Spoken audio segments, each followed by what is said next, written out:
شوہر نے کہا، آج رات کو ہم قبرستان چلتے ہیں، اس عورت کی قبر کھودیں گے اور وہاں جو زیور ملیں گے اس سے کوئی کاروبار کریں گے۔ میں اپنے شوہر کی باتوں میں آ گئی۔ رات کے 2 بجے ہم اپنے گھر سے نکلے۔ ہمارے پاس کسی قسم کا کوئی اوزار نہیں تھا۔ اب ہمیں یہ پتہ کرنا تھا کہ تازہ قبر کون سی ہے۔ ہم لوگ جب قبرستان پہنچے تو گورکن اس وقت جاگ رہا تھا۔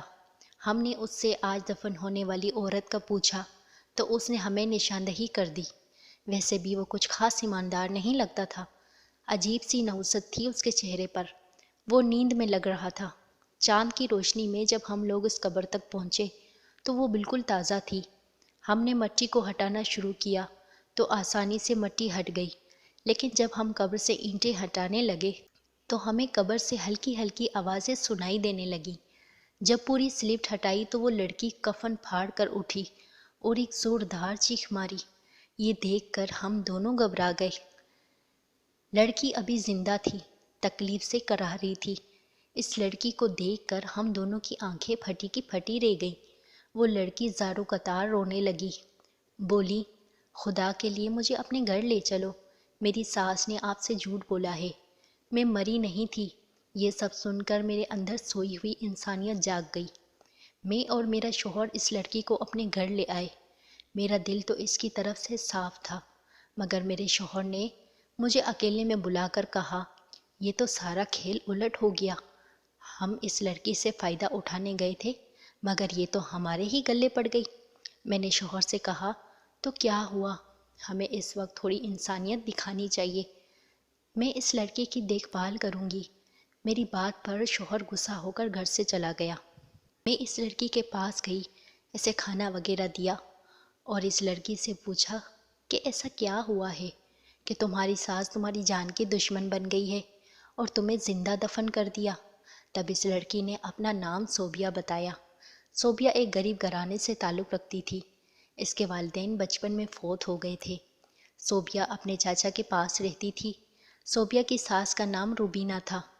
روبینہ نے صوبیہ کے چاچا سے اپنے بیٹے کے لیے رشتہ مانگا، لیکن اس کے چاچا نے صاف انکار کر دیا اور پھر ان دونوں نے گھر سے بھاگ کر شادی کر لی اور صوبیہ سسرال آ گئی۔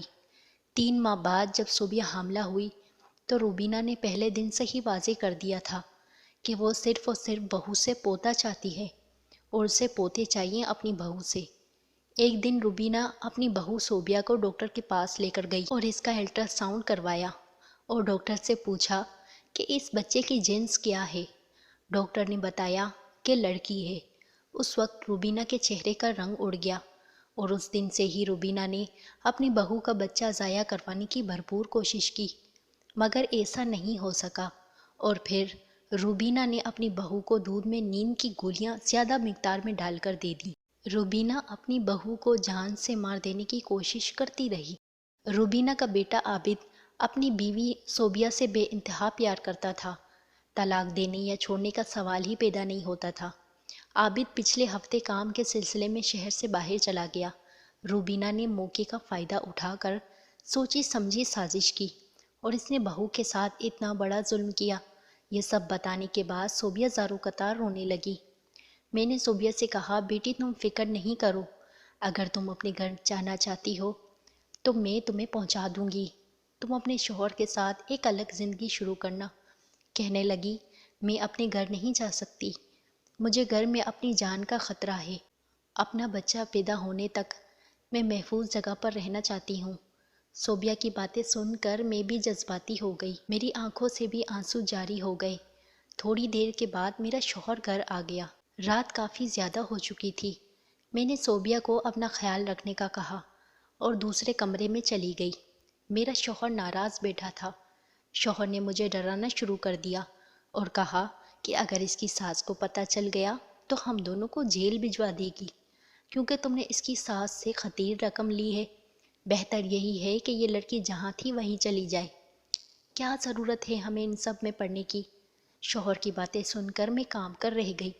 میں سوچ بھی نہیں سکتی تھی کہ میرا شوہر اتنا سنگ دل ہو سکتا ہے۔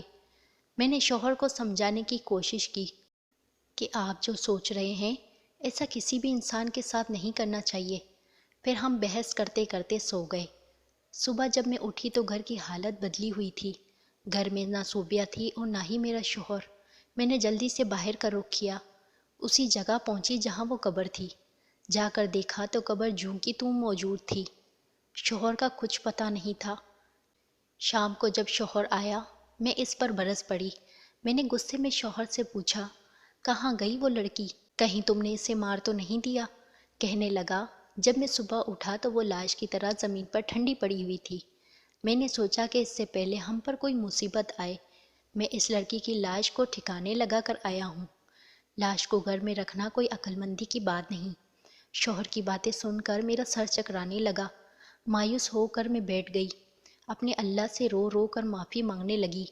میں سوچ رہی تھی کہ اپنے گناہ کا ازالہ کیسے کروں، مگر اس کی نوبت نہیں آئی۔ مکافات عمل ہمیں ہمارے کیے کی سزا دیتی ہے۔ شام کو میری بیٹی کے گھر سے خبر آئی کہ میرے داماد کا ایکسیڈنٹ ہو گیا ہے اور وہ اب اس دنیا میں نہیں رہا۔ یہ خبر سن کر میرے تو ہوش ہی اڑ گئے۔ میں سر پر ہاتھ رکھ کر بیٹھ گئی، لیکن میرا شوہر ان سب کے باوجود بھی باز نہیں آیا۔ اسے تو گویا ایک مشغلہ مل گیا تھا۔ وہ لوگوں کی بنائی ہوئی دولت اپنے ہاتھوں سے لوٹنے لگا تھا۔